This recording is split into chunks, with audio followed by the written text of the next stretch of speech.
दोस्तों, कई लोग कहते हैं कि भूत प्रेत जैसी कोई चीज नहीं होती, लेकिन कुछ लोग ऐसे भी हैं जो कसम खाकर कहते हैं कि भूत प्रेत सचमुच होते हैं। कोई कहता है कि वे भूत प्रेत अच्छे भी होते हैं, किसी का भला भी करते हैं, तो कोई कहता है कि वे बुरे होते हैं और इंसानों को परेशान करते हैं। आज मैं आपको एक ऐसी अनोखी और रहस्यमयी कहानी सुनाने जा रहा हूं, जिसमें एक 17 साल का लड़का राम और एक लड़की की अच्छी आत्मा की अनसुनी गाथा छुपी है।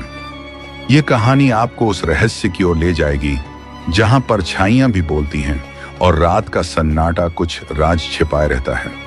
नमस्कार दोस्तों, नॉलेज ट्रू टीवी में आप सभी का दिल से स्वागत और सम्मान करता हूं। दोस्तों, यदि आप मेरे YouTube चैनल पर नए हैं तो कृपया एक लाइक और सब्सक्राइब जरूर करें। तो चलिए प्यारी सी मुस्कान के साथ एक रहस्यमयी कहानी की ओर बढ़ते हैं। दोस्तों, यह कहानी सैकड़ों वर्ष पुरानी है।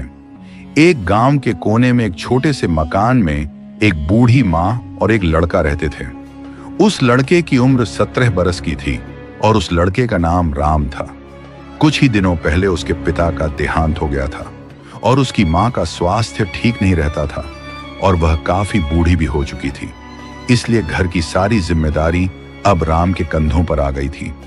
राम खेती करता और घर का कामकाज करने के बाद रात होने पर 8 बजे लालटेन जलाकर 2 घंटे पढ़ाई किया करता था। राम पढ़ने में बहुत तेज था और उसकी मां बहुत खुश होती थी। शिक्षक और गांव वाले कहते कि तुम्हारा बेटा एक दिन अफसर बनेगा और गांव जिले प्रदेश का नाम रोशन करेगा। गांव वालों की बातें सुनकर उसकी मां बहुत खुश होती और राम से कहती, बेटा, घर का कामकाज तो होता ही रहेगा, लेकिन तुम अपना मन पढ़ाई में लगाओ। मैं अभी इतनी वृद्ध नहीं हुई हूं जो घर का कामकाज न संभाल सकूं। बस तुम पढ़ाई करके सरकारी नौकरी पाकर एक बड़ा अफसर बनो और मेरा नाम रोशन करो और तुम्हारे पिता का नाम भी रोशन करो और हमारे गांव का नाम रोशन करो, हमारे जिले और प्रदेश का नाम रोशन करो और हमारे देश का नाम रोशन करो। मुझे बहुत खुशी होगी और तुम्हारे पिता की आत्मा को भी बहुत शांति मिलेगी। ये सब बातें सुनकर राम के मन में उत्साह भर जाता और वह सोचता कि काश आज मेरे पिता होते तो कितने खुश होते, पर कोई बात नहीं, मैं उनका नाम रोशन करूंगा।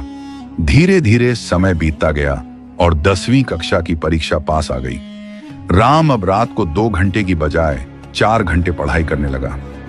परीक्षा के दिन उसके शिक्षक ने सभी बच्चों से कहा कि आप लोग अपने अपने सेंटर एक दिन पहले देख लेना, जाकर किसी भी छात्र छात्रा को कोई भी परेशानी ना हो।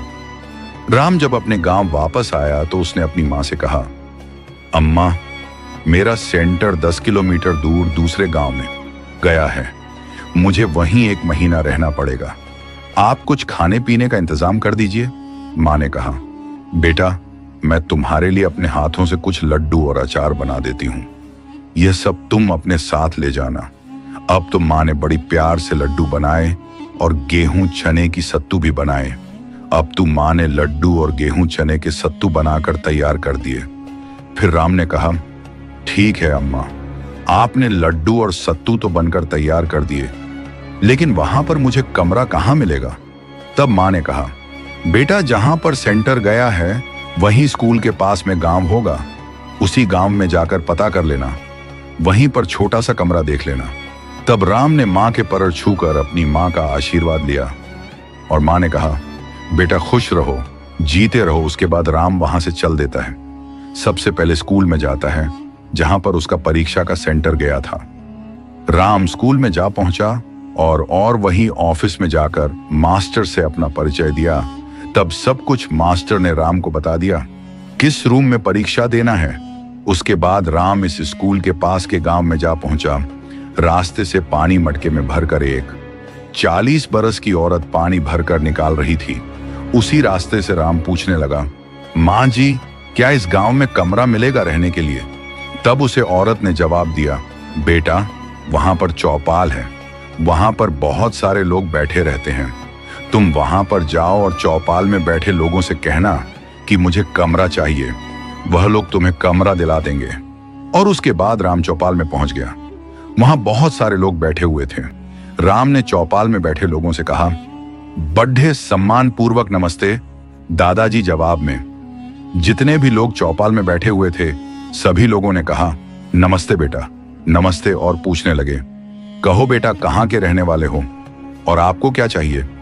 तभी राम ने प्यारी सी मुस्कान के साथ मुस्कुराकर कहा दादाजी मुझे एक छोटा सा कैमरा चाहिए। चौपाल में बैठे लोगों ने कहा सभी कमरे भर चुके हैं, अब कोई भी कमरा खाली नहीं है। राम ने कहा अब मैं कहाँ जाऊंगा, कल से मेरी परीक्षा है और मुझे पढ़ाई करनी है।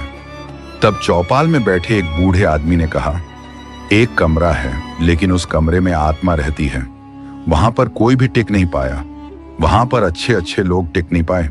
राम ने कहा मैं आत्मा भूत जैसी चीजों पर विश्वास नहीं करता, मुझे वही कमरा दे दीजिए। फिर वे लोग राम को लेकर मकान मालिक के पास गए। मकान मालिक ने भी यही बात कही, लेकिन राम की जिद के आगे हार मानकर उसने वह कमरा राम को दे दिया। राम ने कमरे का ताला खोला तो देखा कि अंदर बहुत सारे मकड़ी के जाले लगे हुए हैं। राम ने अपने मन में सोचा अब मैं क्या करूं, यहां पर तो मैं कैसे रहूंगा। एक काम करता हूं, बाजार से एक लालटेन एक झाड़ू लेकर आता हूं। तब राम इतना सोचकर राम बाजार गया और वहां से झाड़ू, लालटेन और तेल लेकर आया। लेकिन जैसे ही उसने कमरे का ताला खोला तो देखा कि कमरा बिल्कुल साफ सुथरा है। वहां पर बिस्तर लगा हुआ है और मेज पर गर्मा-गर्म चाय रखी हुई है। राम ने सोचा यह सब कैसे हो गया, मैंने तो अभी अभी ताला खोला था और अब सब कुछ साफ सुथरा है और चाय भी रखी हुई है। राम ये सब देखकर थोड़ा सा घबरा गया और सोचने लगा कहीं यह बात सच तो नहीं जो चौपाल वाले लोग बता रहे थे कि इस कमरे में भूत प्रेत रहते हैं। फिर वह मन में एक पल के लिए सोचे लगा कहीं ऐसा तो नहीं मकान मालिक ने सफाई करवा दी हो।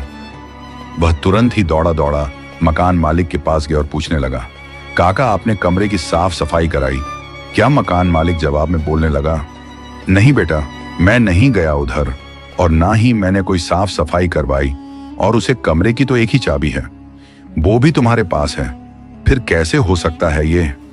तब राम मन में सोचने लगा अगर मकान मालिक को मैंने सारी कहानी बता दी तो यह मेरा मजाक उड़ाएंगे। यह सोचकर वह वापस कमरे में आ गया और वह सोचने लगा जो होगा सो देखा जाएगा। राम ने चाय पी और बिस्तर पर लेट गया। तभी खिड़की से पायल की आवाज आई और एक औरत की आवाज सुनाई दी राम यह बिस्तर तुम्हारे लिए ही लगाया गया है, यह चाय भी तुम्हारे लिए ही बनाई गई है। राम डर गया और बोला तुम कौन हो? तब वह जवाब में लड़की की आत्मा बोलते लगी मैं रीता हूं, तुम डरो मत, मैं तुम्हें कोई नुकसान नहीं पहुंचाऊंगी, मैं तुम्हारा भला चाहती हूं। धीरे धीरे राम और रीता आत्मा में बातचीत होने लगी। रीता हर दिन राम के लिए चाय और खाना बनाकर रखती। राम भी अब उससे डरता नहीं था बल्कि अपनापन महसूस करता था। राम ने रीता से पूछा तुम यहां क्यों भटक रही हो, और हमसे पहले जो किराए पर रहने के लिए आते थे वह डर के वजह से क्यों भाग जाते थे? रीता ने कहा जो लोग पहले यहां पर रहने आए थे वे बहुत बुरे थे, इसलिए मैं उन्हें डरा देती थी, लेकिन तुम अच्छे हो, सच्चे हो, इसलिए मैं तुम्हें परेशान नहीं करूंगी बल्कि मैं तुमसे प्यार करने लगी हूं। राम ये सुनकर चौंक गया, लेकिन रीता की सुंदरता और स्नेह को देखकर उसके मन में भी प्रेम जाग गया। उसे लड़की की आत्मा से कहने लगा ये कैसे संभव है, आप एक आत्मा हो, मैं इंसान, हमारा तुम्हारा तो मिलन हो ही नहीं सकता। रीता ने कहा अगर किसी 18 से 20 साल की लड़की की मृत्यु हो जाए तो मैं उसके शरीर में प्रवेश कर सकती हूँ और तुम्हारी पत्नी बन सकती हूँ। इसी बीच समय बीता। राम ने अपनी परीक्षा पूरी की और घर लौट आया। रिजल्ट आया तो वह पूरे राज्य में टॉपर बन गया। उसकी मां और गांव वाले बहुत खुश हुए। 2 साल बाद राम फिर उसी गांव गया। अब वह 19 साल का हो चुका था। तभी रास्ते में एक पहाड़ी पर एक 18 साल की लड़की का हादसे में देहांत हो गया। राम ने तुरंत रीता को बुलाकर कहा अब तुम्हारे लिए शरीर मिल गया है। रीता ने उस मृत लड़की के शरीर में प्रवेश किया और जीवित होकर राम के सामने खड़ी हो गई। अब वह एक सुंदर 18 साल की लड़की थी और राम 19 साल का। राम उसे अपने घर ले आया। उसकी मां को वह लड़की बहुत पसंद आई। कुछ समय बाद दोनों की शादी हो गई। राम ने आगे पढ़ाई पूरी की और नौकरी में चयन हो गया। जब वह वर्दी पहनकर मां के सामने आया तो मां की आंखों से खुशी के आंसू बह निकले। उन्होंने कहा, आज अगर तुम्हारे पिता होते तो कितने खुश होते। राम की पत्नी ने भी मां को गले लगाया और कहा, अम्मा अब रोइए मत, आज आपका बेटा अफसर है। और इस तरह राम, उसकी मां और रीता, अब उसकी पत्नी, तीनों हंसी खुशी जीवन बिताने लगे। प्रिय दोस्तों, इस कहानी से हमें यही सीख मिलती है कि यदि हमारे इरादे सच्चे हों, हमारा दिल और आत्मा साफ सुथरे हों, हमारे विचार और सोच सकारात्मक हों और हम दूसरों के लिए भी अच्छा सोचें, तो जीवन के हर मोड़ पर हमें अच्छे लोग और अच्छे अवसर मिलते हैं। हमारी मेहनत कभी व्यर्थ नहीं जाती और अंततः उसका फल अवश्य मिलता है।